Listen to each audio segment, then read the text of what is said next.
What's going on, everyone, and welcome to Movie Emporium's movie review of Blackbird, the newest film from director Michell. Before we begin, if you like my channel, cool, hit the subscribe button to join Movie Emporium, hit that notification bell at the top to find out what's coming next.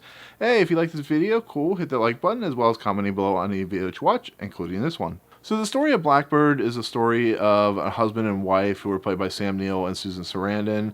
Susan Sarandon has a terminally ill disease where she can't move her hands, she can barely walk. I'm not entirely sure what disease it is. But with the help of the family, we have, of course, Kate Winslet, who's playing Jennifer, and Mia Wasikowska, who is playing Anna.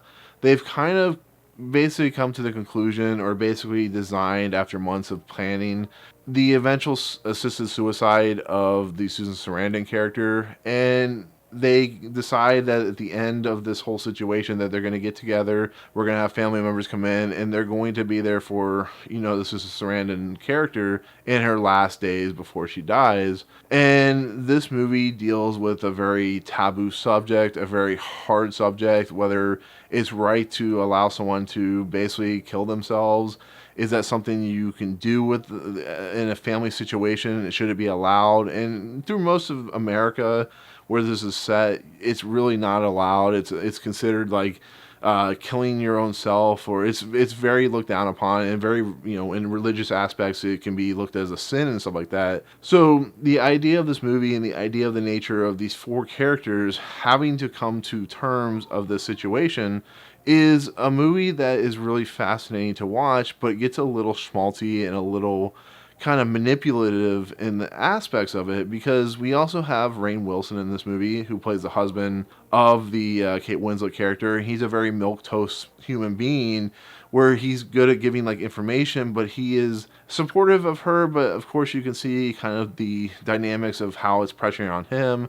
We also have, of course, Lindsay Duncan, who is basically Susan Sarandon's best friend, who they don't really care for very much, and they're kind of questioning why she's even brought into the situation, because it's a very family oriented affair. And Anna, who the Mia Wasikowska character, has a girlfriend who is played by Taylor-Klaus, who plays Chris.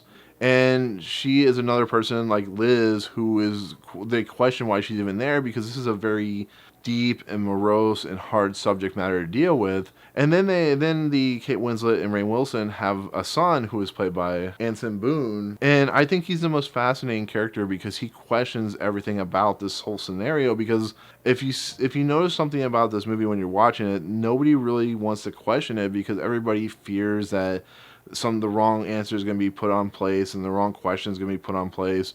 And it becomes a movie that's very tense and very melancholy and just very manipulative. And it became frustrating because when you watch a movie like The Family Stone and you watch a movie like Stepmom, they also have these issues where they're taking a very dark and disturbing subject matter, and they're kind of trying to throw emotion at you and trying to make you feel something.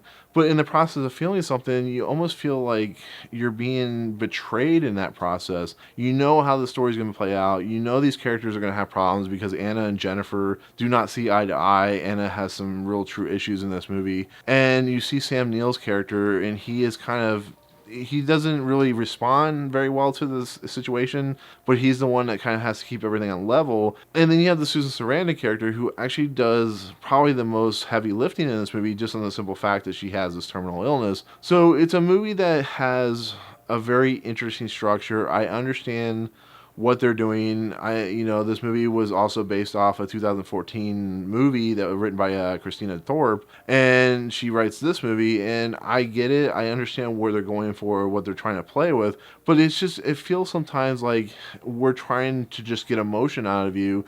We're not giving you true like plot structure and true character development. So it starts to kind of eat at you. It starts to bother you a little bit. Maybe that's their true intention of this movie.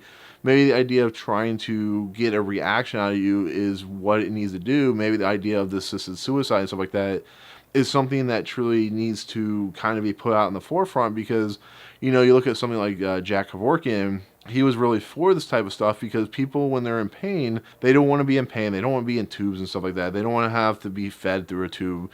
They just want it to be over with. And I think that's an interesting subject to broach. I think that would be a very interesting documentary, which I'm sure there's documentaries on. But just overall, I just think this movie just is so manipulative in what it's trying to say and what it's trying to do. I think when the dimensions of the family problems happen, I think it's a little too convenient and a little too, you've seen it several times before in other characters. You have to have like the problem child and the child who doesn't want to admit to anything, who's trying to act strong, and then you have the family members. And there's some interesting stuff in here, but I just think it's something that you've seen before, and it feels a little too heavy and heady for its own good. So, but yeah, I mean that's my take on the movie itself. It's beautiful to look at. I think the actors in the movie are, they do a pretty nice job. I just think it's too much. So.